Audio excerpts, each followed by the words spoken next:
A new chief for the World Trade Organization. Ngozi Okonjo-Iweala is poised to become the first woman and African to occupy the post. A finance minister in Nigeria and top World Bank economist with a reputation for shaking things up, she now faces her biggest challenge yet in international trade, building bridges between adversaries and bringing a fresh approach to a struggling organization. With me now is WTO reporter Bryce Bashek in Geneva. Thank you very much, Bryce. So Okonjo-Iweala poised to take the top job. What is she bringing to the table? Ngozi Okonjo-Iweala is an excellent pick to lead the World Trade Organization. The 66-year-old Nigerian is a developmental economist who was educated at Harvard University in the 70s and earned her graduate degree in economics from the Massachusetts Institute of Technology. She then spent 25 years at the World Bank, where she rose to the second highest position and served 2 stints as Nigeria's finance minister. Her term as finance minister was generally considered to be positive. She helped negotiate a 2005 deal to write down $18 billion worth of Nigerian debt to the Paris Club. She is also an American citizen who has lived in the DC area for most of her life now, and will be the first woman, the first African, and the first U.S. citizen to lead the World Trade Organization. Most recently, she has been the chair of Gavi, the Global Alliance for Vaccines and Immunization. And this experience will help provide her with a unique perspective on how the WTO can address the pandemic. So, Bryce, the WTO in recent years has become dysfunctional in a number of areas. Could you take us through some of those key issues and then perhaps give us some insight into what her approach is to resolve these? Well, the WTO does 3 primary things. It helps nations negotiate trade deals. It helps them monitor those trade deals. And third, it helps them settle any disputes that they may have.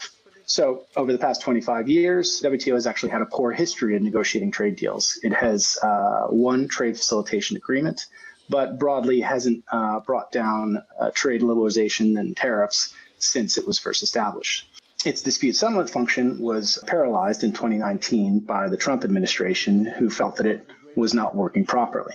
So the organization itself is now kind of in a holding pattern, and most trade ministers around the world believe it needs to be reformed. Ngozi Okonjo-Iweala has campaigned as her experience as a strong reformer in Nigeria, and she wants to bring together nations to come up with areas of common agreement so that they can move forward with new trade negotiations and making the organization fit to govern the 21st century global trading system. Now, a word of caution here. The Director-General broadly doesn't have as much power as, say, a president or a prime minister. Her job is to facilitate meetings, to set agendas, to speak to the press, and occasionally to help mediate disputes. That said, she plans to play a stronger role than Director-Generals in the past, and to try to bring this organization back to its feet. The United States under Trump was the only country to veto her appointment to the top job.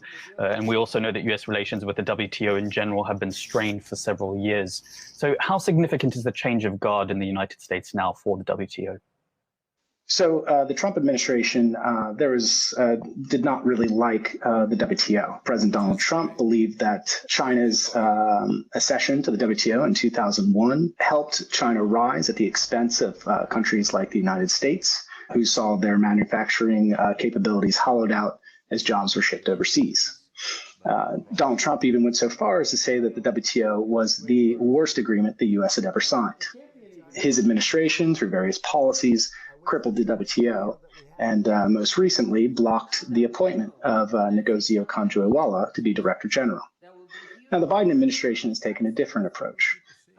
President Joe Biden believes that multilateralism can be a helpful tool for the United States and the rest of the world's nations to confront global challenges.